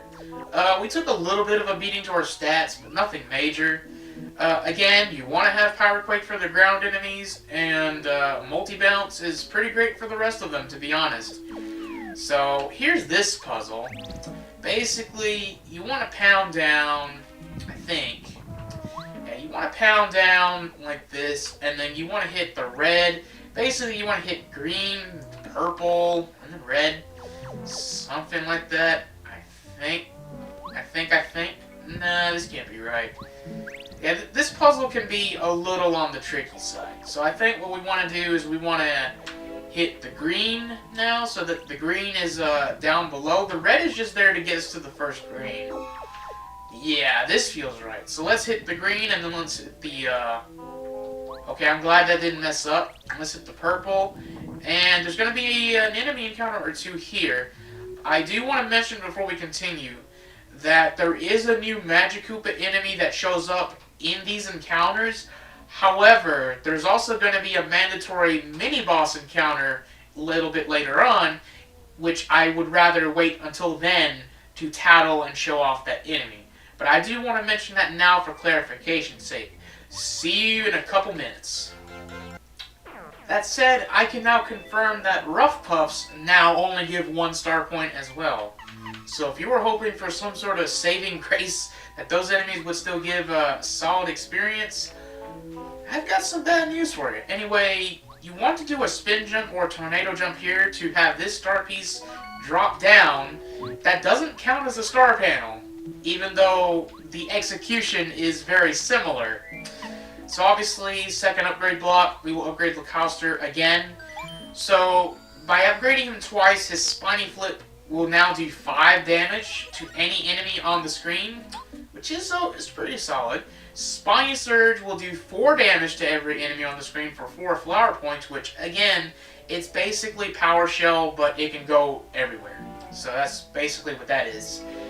Because when Cooper is max upgraded, his power shell will do 4 damage as well. In case you guys were wondering about that. Okay, this screen, we need to keep an eye out because I know there are some items here. So there's a letter here. This is very important because this gets you a star piece. There are some Lakitus with unique enemy encounters. I think there might be some more Magikoopas laying around there somewhere. And I could swear there was like a shooting star around here somewhere, but it might be on another screen. At any rate, we now have the issue of the Puff Puff machine to worry about. And say hello to the yellow Magikoopa. Hey, stop that! The Puff Puff machine is extremely delicate. You might break it. Which is kind of exactly what we're trying to do. And now it's the Lakitu talking instead of the Magikoopa, but yeah, this is like, oh wait, you're Mario! Adoy! No. Yeah, you had an opportunity to tattle the yellow Magikoopa during one of the Rough Puff encounters. That's when it first shows up. But this is a mandatory encounter, so I figured it was better to show it off here. So, 11 HP, 3 attack, as usual. Yellow Magikoopas electrify enemies, though. But, this is where Zap Tap comes in clutch. So not only does Zap Tap deal 1 damage to enemies that attack you directly, so it would actually be mostly useless in this fight since all of these enemies attack you indirectly with magic or spiny eggs. But if the yellow Magikoopa electrifies one of the Lakitus, if you have Zap Tap, you can still jump on that Lakitu. So that's some fairly obscure trivia for you guys. So what we're going to do, since the item inventory is looking a little bit on the clogged side, we're going to try and use the stopwatch first. Stopwatches you find for free and then you get a refund for, it is literally free money. Even if it doesn't work, you get like 10 coins for it, so it's a win-win. Wow, I can't believe that actually stopped the Magikoopa. Magikoopas are usually pretty resilient to status ailments. So that's actually really good, wow. And we'll go ahead and burn off our snowman doll because at this point of the game, you really only want to have Thunder Rages and Shooting Stars, to be honest. The snowman dolls are really only useful during the second half of Chapter 5 with Mount Lava Lava, which we already covered, so, you know. So, at this point, Multi-Bounce, Parakarry's Air Raid, and Lakiuster's Spiny Surge. And you know what? I've been neglecting on Lakiuster, even though he has that da-da-da-da-da awesome theme song. Yeah, we're neglecting on that, so let's go ahead and have him use a Spiny Surge. I'm pretty sure it's the first time I'm showing this off on screen. Yeah, 4 damage across the board, which is pretty good. In fact, it's going to finish off the rest of the enemy's next turn. So, let's just jump on this Lakitu so I don't have to worry about damage, per se. Oh, we don't have enough flower points for a Spiny Surge. No problem. I can just consume this Honey Syrup. I don't even have to double dip. Alright, Lakiuster, have at it. Get the final blow. Save the flower fields from Huff and Puff, who used to be your master, but, like, I think Lakiuster has figured out that there are better people to follow than a gigantic hunk of cloud. Which, funnily enough, actually reminds me of an enemy from Yoshi's story. Cotton Candy or Cloud and Candy. I think it might have been Cloud and Candy. I don't know the name, but I never really got to beat Yoshi's story back in the day. But obviously, I did play it because I loved Yoshi's Island so much. And yeah. Anyway, you destroyed the Puff Puff machine. The clouds will stop, and now the sun will be free to rise again. Wow, the clouds are gone! It's time for a little sunshine! Super Mario Sunshine! Oh, precious sunlight! Ho ho ho ho! Mario did it! He saved Flower Fields! Yeah, it's wonderful, ain't it? And we also get like a last look at all these characters we came to mostly tolerate and maybe in some cases hate. Like freaking Rosie over there, but you can't hate on Lily, you can't hate on Posey, really. Posey's basically just there. Yeah, hey, F her. I don't even want to read her dialogue, but, Petunia. Yeah, this is where she kind of changes her mind, that being stuck in one place isn't so bad after all. Yeah, not really, considering it's either that or you stay a seed forever. Helping folks feels good. I can get used to this, man. Mario, what are you doing next? I'll follow you anywhere. Okay, so I am curious about the shooting star that's supposedly around here somewhere, but I don't think we're gonna worry about that. So I'm gonna jump cut right back to the Central Flower Fields for you guys. Okay. Something of an expert. I mean, it is what it is. I'm also curious how few star points Huff and Puff is gonna give now because of this, because yeah, it's gonna be pretty crazy how that's gonna work out. But his speed boost is more consistent, so there is that. Now, we're gonna do like we're going to Toad Town, but instead the wise Wizardwood will talk. You did a tremendous job, wow. So the clouds are clear, so now we have the sun, we have the water, and we have the soil and the magical bean. So now we can plant it over in this spot. Now the order, you have to put the soil first, then you put the bean in the soil, and then you water the bean that's already in the soil. That is the order that must be done. And getting that mixed up would be dangerous. Not really, it'll just give you like a few extra dialogue bubbles from the wise Wizardwood, so it's not really a game ender, but if you're doing a speedrun and you mess up, it might cost you like, I don't know, 5-10 seconds, which in a speedrun is pretty bad. But casually speaking, it doesn't matter. I do like this animation of the beanstalk running. Oh, and hey, I think I see a new badge. Possibly. I will say though that badge is kind of an odd one though. Oh ho ho, success! Look at that sprout. Now you can go up the cloudy climb. Best of luck, son. My spot seems to be getting less and less sunny. How disappointing. Yeah, I guess the beanstalk is absorbing some of that. I am very happy that we're going into Huff and Puff with 30 HP to be honest, and 30 flower points as well. That's pretty nice. I will talk about badge layout for Huff and Puff after we get that badge that I'm sure you spotted as well. So, but this animation is going to take a little while. And we are going to try and use Lackluster for the majority of the fight, with maybe like 1 or 2 exceptions. So, if you don't care about tattling, or you have the Peekaboo badge, and you don't care about taking damage, a lot of damage in one attack, which if you have 30 HP or more, you could probably do, you might be okay to unequip Quick Change and just have Lackluster for the fight, because I will admit, especially at this point in the game, Lackluster can be a little underwhelming combat-wise, but for the Huff and Puff fight specifically, he's actually one of the better party members that you can use. Not one of the best, just one of the better ones, okay?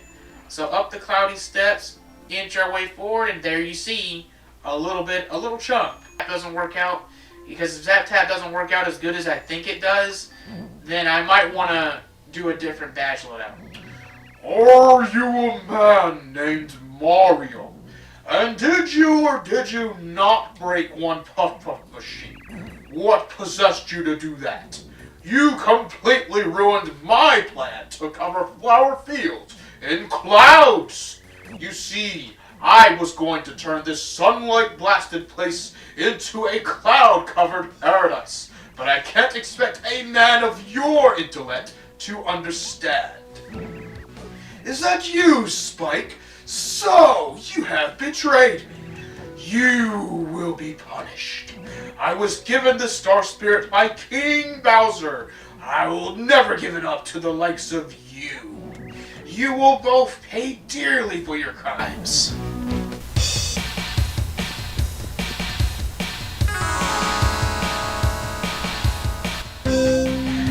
So I just want to be silent to let you guys get a sample of Huff and Puff's boss theme. It is so good. Like, okay, in terms of boss themes, I would say that there's like a top 3, probably a top 4, depending on how you feel about Tubba Blubba's theme song. I think I seem to get mixed messages there from people, but I like Tubba Blubba's boss theme. Alright, so Hufflepuff, 60 HP. That is a new record. 5 attack power, which is moderate. His thunder attack is very dangerous. If you don't defend, you will take massive damage. And every time you attack Huff and Puff, he will spawn little Tough Puffs, which are basically kind of like Rough Puff Juniors, but he can actually absorb the Tough Puffs back into him and restore HP somehow. It's kind of weird, so... Yeah, so before we attack Huff and Puff, I want to charge up because I want to show off his regular attack here, which is just a simple jump attack. Again, he is immune to electricity, which does include your Zap Tap, unfortunately. I mostly have Zap Tap there because of 2 reasons. So after we charge up the badge once and we have our title, let's head on over to Lucaster because I want to show off probably his best move in Cloud 9. So for 4 flower points, Cloud 9, for up to 4 turns, there we go, I got the timing right. For up to 4 turns will give Mario a chance of dodging attacks every turn. Approximately a 50% chance, which is pretty good. So now that we have Lucaster backing us up, let's go ahead and do our charged up power jump to do a 1/5 of his health in 1 attack. Master Hufflepuff, I wish to pummel Mario too. Permission to attack? Yes! Take him! So what I want to see is... Oh, the Cloud9 dodge attack. I wanted to see if Zap Tap would prevent the group attack from the Tough Puffs. Fortunately, it doesn't prevent this wind attack. It's very similar to Bazaar's wind attack, if you remember that from like 4 chapters ago. But it only targets Mario, and the minimum to maximum damage is like 2 to 7. But because of all the mashing you have to do, it'll usually even out to around 3 damage. So now that we actually have some Tough Puffs on the screen, let's do a double dip. Because we're going to double dip, let's see. Honestly, I'm kind of tempted to double dip Apple Pie because we took some HP damage. But first, let's use a Shooting Star, with the refund coming in clutch, of course. This is going to do a lot of damage. Every time you hit Huff and Puff, he will spawn little guys roughly equivalent to the damage you do, I think. So that's why it did 4, even though Shooting Star does 6 damage. I do think it's more of a rough approximation than anything else. And we eat a delicious looking apple pie because apple pie is delicious. That'll bring our HP and especially our flower points up to snuff just in time to use Spiny Surge, which will definitely do 4 damage to all enemies. And that only spawned 2 guys, so let's see what happens here. Okay, unfortunately Zap Tap does not prevent that attack. But, I believe... Oh no, he's gonna do his absorption thing. I want to wait and see for Huff and Puff's like big attack to come into the picture, because I want to see if Zap Tap will let me jump on him. Well, it should let me jump on him, but I want to see if it also interrupts his attack. For some reason, I heard that that might be the case. So, I guess we can use a Spiny Flip. Wow, that is a big targeting reticule. By the way, try to use Lucaster's Spiny Flip on the Super Blooper, like one of the biggest enemies in the game. See the reticule on that. You asked for it. Now you will witness the full power of my storm. Master Hufflepuff, leave him to me. Okay, probably gonna have to go through this annoyance again. Yep. So, it might be better to do Defend Plus instead of 2 damage dodges because of that. Now I want to see this. I want to see this now. We still have Cloud 9 in effect. We have the Life Shroom. So, I need to see this. So, Zap Tap, don't fail me now. Oh, wow. So you can hit him, but it doesn't stop his charge, unfortunately. Well, alright. I wonder. So Hurricane costs 5 flower points, and if it works, it blows the enemies away. Instead of, like, Spiny Surge doing damage and just spawning more. I'm very curious if this will work on the little guys. Well, probably not, because, wow, this is barely doing anything. Wow. Hey, here I was hoping that Hurricane would actually be useful. But at least we got the dodge, so that all worked out. I just wanted to see. I was just curious. Oh my god! I can't believe I blocked that. How do you like that? Whoa, Master Hufflepuff, you are truly the mightiest. God, I can't believe I just guarded that attack. Like, wow. Whew. So yeah, I think his charged attack does 12 damage, and because I have 2 damage dodges and 1 guard, and I guarded it, it knocked it down to 9. Oh my freaking god, that was so clutch. Wow. So now I'm down to 10 HP. Spiny Surge. Actually, you know what? Let's do another Cloud 9 because, yeah, if I don't, this could get nasty really quickly. And we're gonna do... I should be able to survive another turn, right? No, there's too many of these guys. I'm gonna do Starstorm and try to do Smooch next time. I don't know what Hufflepuff is gonna do after that. He might just go into another loop where he does his regular jump attack, which might not be too bad right about now, to be honest. We gotta deal with this nonsense, but hey, we get the dodge, so that's pretty good. So the Zap Tap will at least let you have an extra attack while he's charging up his super attack. So all in all, I guess Zap Tap isn't really that useful for this fight, but hey, that's what experiments are for. Okay, so Hufflepuff decided to heal himself, so we're going to heal ourselves. This is going to be the first time, probably the only time, that I will use Smooch. And it's mostly just to save a life shroom, funnily enough. So that brings us up to 30 HP full. I could do Spiny Flip here, but honestly at this point, I am very tempted to just keep charging my jump and using Cloud 9 and whatnot, because I kind of just want to finish off Huff and Puff in one go. So at this point, with 2 power pluses, my jump should do 5 plus 5. So every charge is technically plus 4. So I think like maybe we'll charge until we get to like 10 flower points. We're going to have Localster chill. Oh. We do not have the option to chill now, do we? Oh, now do we? He's going to pull off that shenanigan, huh? Well, then we're going to counter with this. Yeah, how do you like that? Oh my god! Oh my god! I hope to God this. Oh my god, Lady Bow, don't let us down. Don't get hit by electricity, please. Oh my god! I can't believe it worked! Oh! We finished off Huff and Puff with the fan smack. Oh my god, that was a work of art. Oh my god. That probably wasn't the best Huff and Puff fight I could have done, but man, I had a lot of fun doing that. And at the end of the day, is that not what matters?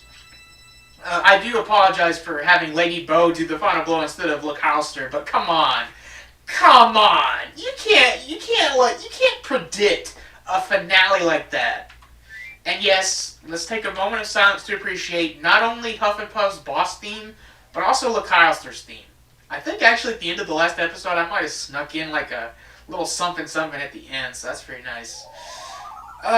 In lighter news though, now we're coming to the end of this episode, so things are going to chill out a lot more. Actually, we already got chill out 2 chapters ago, so now we've rescued the second to last Star Spirit. He looks like the scholarly type, but actually his name is Clevar, as in he is a clever star. Yeah. It's one of those situations. By rescuing Clevar, you will have access to an ability called Timeout, which for 2 star points, or 2 star meter, is essentially a stopwatch, but it's slightly better. Like, I think it has more accuracy than a stopwatch, and if it connects, it'll tack on an extra turn. So I think, like, if an enemy has a minimum of, like, 2 turns of being stunned